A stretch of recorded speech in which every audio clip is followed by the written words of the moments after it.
All right, enough talking. Should we start cooking? Let's cook. All right, it's time to cook on these bad boys. All right, let's get going and let's get cooking.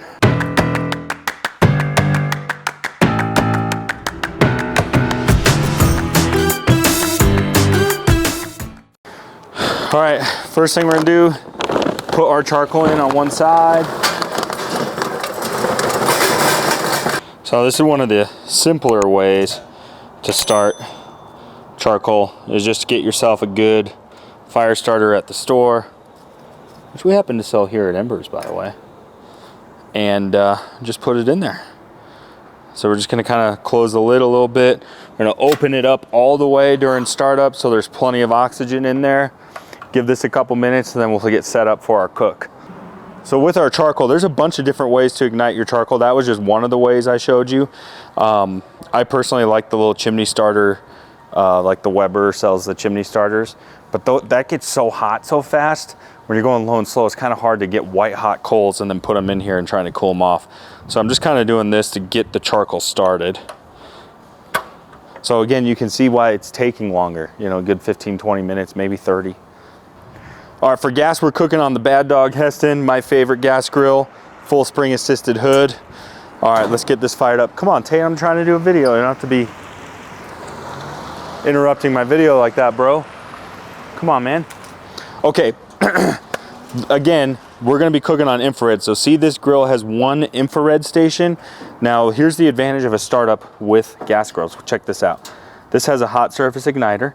So all I do is hold that hot surface igniter in for a couple seconds and then just turn the gas on and boom, that infrared burner is on and she is hot.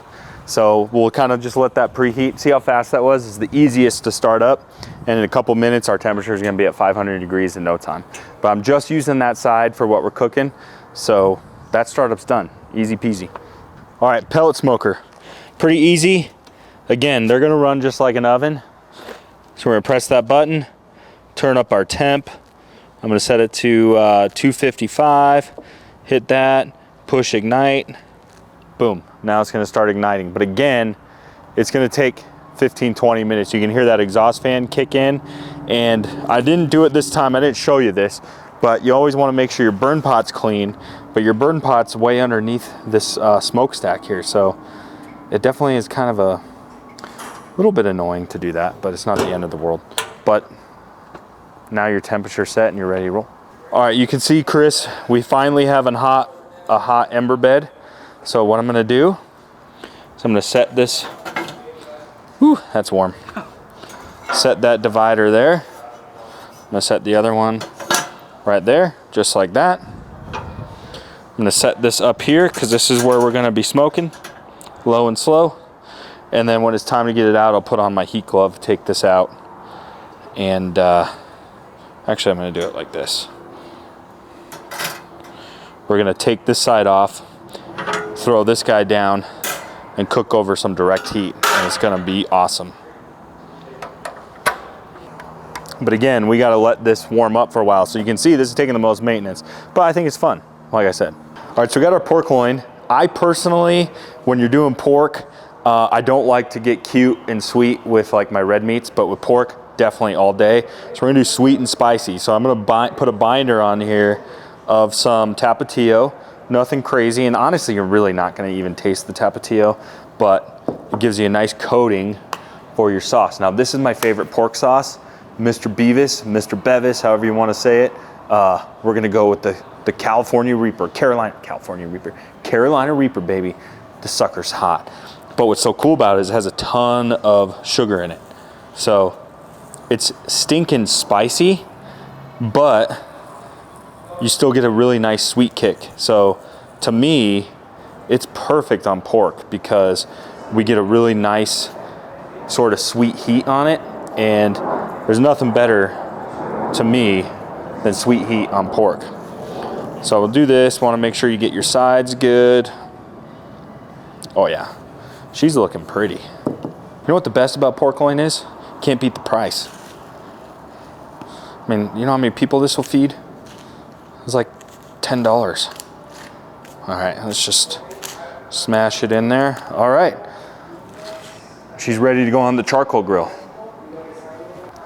All right, so remember, we're going low and slow. So our main heat is gonna be below these deflectors here. And we want this guy right around 250 or so.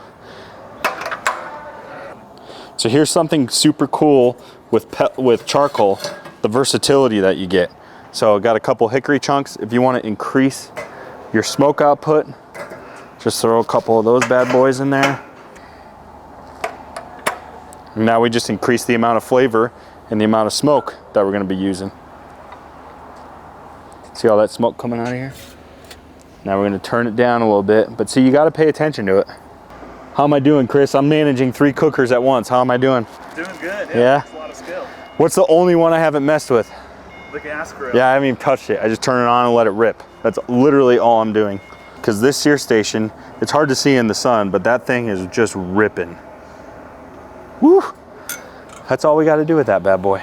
All right, so for the pellet smoker, I wanted to show you guys an example of how cool it is to bake on it. So you can do things like pizzas, cookies. Today we're making dump cake, and dump cake is super easy. It's basically 3 ingredients, and it just turns out stinking awesome. So pick your favorite fruit. I'm going with sliced peaches today. Favorite canned fruit. We're gonna go over to the sink, drain out all the juice. Then we're just gonna make a thin layer of fruit all the way along the bottom. You see we need a couple cans. Okay, once your fruit is in, you have a nice layer. Make sure it's nice and even. Pick your favorite cake mix. I'm going with a yellow cake today. Then, from there, just gonna evenly sprinkle the cake mix and shake it all up. Make sure it's nice and even. Slice up some salted butter. Probably not the best way, most efficient way to do that. And we're just gonna randomly spread cubes of butter throughout our dump cake. You wanna use 1 stick. Then after those 3 things, goes in the smoker. So you can see it's super simple. You just throw it in there and it's gonna bake just like an oven. And I just wanted to show off something with baking because that's what's really unique about pellet smokers. Because think about a gas grill. Gas grill is intentionally hotter on the bottom because you're grilling, duh. So it does create convection heat, but it's always gonna be hotter on the bottom. So if you're trying to bake, it's hard on a gas grill because the bottom of your pans are always gonna be run hotter, period. So I got our fillets ready. So I basically did salt, pepper, garlic with my Cosmos rub. I put a little olive oil on there because olive oil is really helpful. I think it, one, acts as a binder for your seasoning, but more importantly, when we're searing, we really want to show off the sear, and olive oil really helps with that because it gives us a nice crusty, sort of crispy outside. Who doesn't like that? Nice medium rare finish on the inside. So we're just gonna straight sear these on the gas grill. Now here's what's crazy. I've had everything on and cooking except the gas. These are going on last, but what's funny is these are gonna finish first. So again, the convenience of gas, you just can get a lot done in a hurry. Should we just check on our dump cake? Let's check it out. All right, just a quick peek at the dump cake. We're about 10 minutes in. Oh, look at that. You can see our butter melting, our batter starting to cook. Oh yeah, baby. Quick peek at our tenderloin. Oh, look at that smoke. That's what I'm talking about right there. Probably shouldn't have done that, but I wanted to just show you guys. Then get your gas grill as hot as it can possibly go. We're gonna be searing, so we want it hot. I personally use an infrared burner. Infrared heat gets at least 1200 degrees. So I'm really gonna show off the infrared heat. Don't blink or you're gonna miss how fast these cook, how easy it is. Oh my gosh, son of a gun. All right, now if you really wanna get fancy, you can quarter turn them so you have nice cross marks. All right, these are ready to be flipped. Oh man, I even overdid it a little bit. So you gotta pay attention. But that's gonna give us a nice crusty outside. And try not to do it on this side. That's okay though. Here's the thing with cooking. Everything doesn't go perfect. I'm not a world-renowned chef. I'm gonna show you my mistakes. I let those on a little bit too long because I was showing Randy the pork tenderloin. Dumb. I should have just been sitting here paying attention. That's how hot gas is. All right, then you pull your steaks, let them rest. Oh yeah, look at that sizzle right there. All right, let's see how we did. Now again, we want a nice crunchy outside, nice medium inside. See that? It's a little pink. We honestly could have pulled it even sooner. Let's test it out though.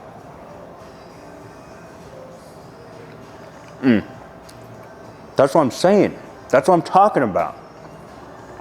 You cannot replicate the amount of juice that stays in the steak with infrared heat. You cannot. Oh man. When you hit a home run, it's exciting. That is good. So that's what you get with a gas grill right there. I mean, it's just perfect. All right, so we're gonna get this ready, start getting it ready to reverse sear. So I'm gonna take out our deflector plate and then put our cooking grate down in its place instead now. And then what I'm gonna do, she's going wide open, boys. Oh yeah, look at this mama. Time to sear. Oh man, she's heavy. You gotta be careful not to. Let's let that sear for a minute. It's spicy, huh? So this is what I'm telling you. So you can go low and slow and then get a nice sear. I need more coals, but you can get a good sear on this baby. See, look at that. All right, there we go.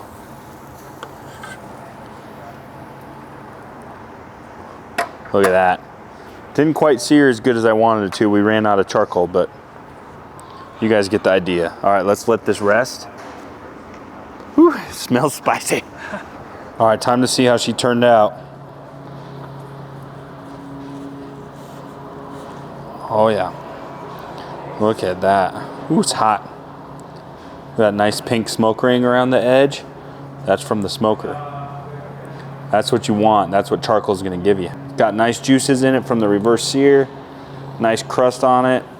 That's why I like sugary rubs too, because it gives you a nice crunchy crust. Wow. That's definitely smoky. A lot of smoke in this. So on bigger cuts like this, I think it's important to get some smoke flavor in them because they can get a little bland in the middle because it's obviously hard to season the whole thing. So that smoke to me just sort of livens up your flavor a bit. See that end? See that smoke ring?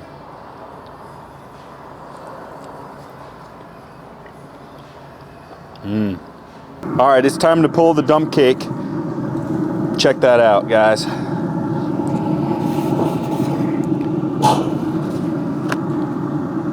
Oh yeah.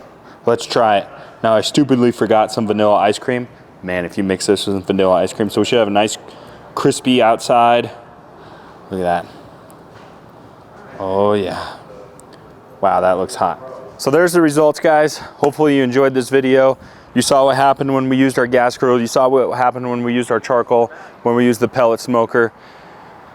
Again, if it was me, I say you need at least, if you really want to get into smoking, you need at least 2 machines. You need 2 cookers. If you can only do one, I would either do a pellet or a gas, probably a gas because it just does everything. But if you do 2, I think you go gas Kamado or gas Traeger, one or the other. Either way, or not Traeger, but pellet. Either way, you're gonna want a gas grill in there, I think. Let me know your feedback. What's your setup at home? Love to hear it in the comment section. Stay tuned for next time. See you around.